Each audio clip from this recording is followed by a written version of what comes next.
Amma ba'd. Now, in this point that we just explained, or went over briefly before we offer Salat al-Maghrib, it doesn't mean that a person isn't to sacrifice brother or sister, husband or wife, mother or father. But it means that you can't waste your wife and your children, in which they don't have the basic bare necessities because you're absolutely, totally devoted to seeking and learning hadith. But sacrificing, not having the luxuries, not having some of the extra comforts, that's a different story. And my advice is, with regards to a brother or a sister, is make sure that you're compatible for a person before you marry them. If you marry a brother and you know this brother is devoted to his studies and he's serious about his studies, a brother who has both talent, he has a good deal of talent, he has potential, and he's also, as we said, dedicated and hardworking.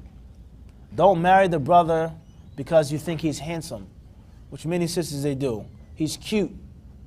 His knowledge is, on the side. But I'm marrying him because I like the way he looks. Or he's funny, or he has a good personality, or he dresses nice. He's handsome. He always looks nice.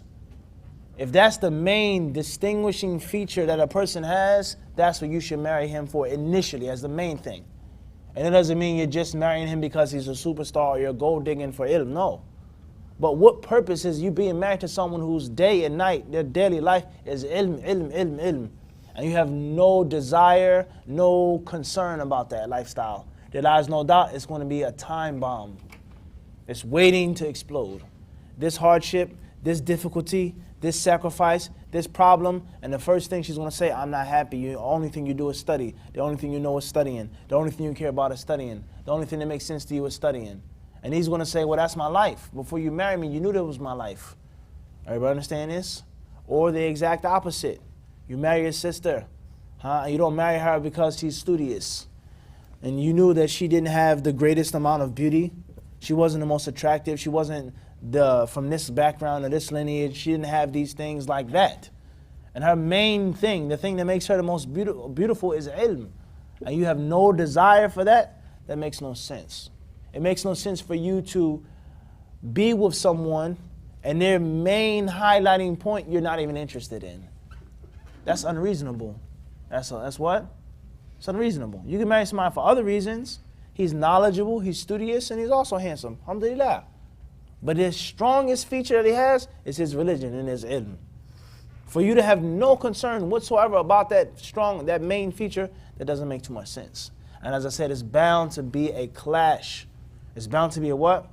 A clash. So if you're not willing to sacrifice and go through hardships for studying, then that's something that you shouldn't get yourself involved in. As far as the husband wasting his family, not giving them the necessary things that they need, then that's what Al-Khatib is talking about right here. Everybody understand this? So a sister, she says, my husband didn't look after me, he didn't take care of me, and the sister, she ends up leaving Islam.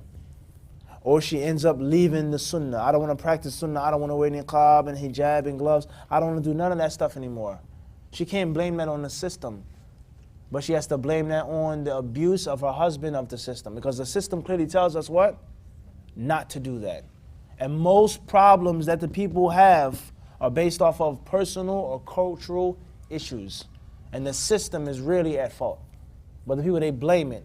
The average person who leaves Islam, waliyadu billah, 9 out of 10 apostates, you find most of them, they only apostatize or leave Islam because of personal issues that they thought were Sharia issues. The Sharia never said this. There's no verse in the Quran that states this, that a woman has to walk 15 paces behind her husband. Where does it say that in what hadith? Or is no honor killing in the deen? These things don't exist. Those are cultural perversions that have become Islamicized. And the people, they think, oh, well, this is Islam, and it's not Islam. Everybody clear this or not? So it's very important for understanding this, is that there is a system of seeking ilm. And we said the general classes, the general have ikhlas, do this, do that. But for us to be professionals, then we have to have a fine-tooth comb and know the specific adab with the general adab. The specific, finely tuned issues, as we've explained before. Now, and this is one of them, is to have some type of trade, some type of skill, some type of way of making a basic living. And it doesn't mean that you're going to have the finest of things every single day. Everybody clear on this or not? Khairan, inshallah. Moving forward.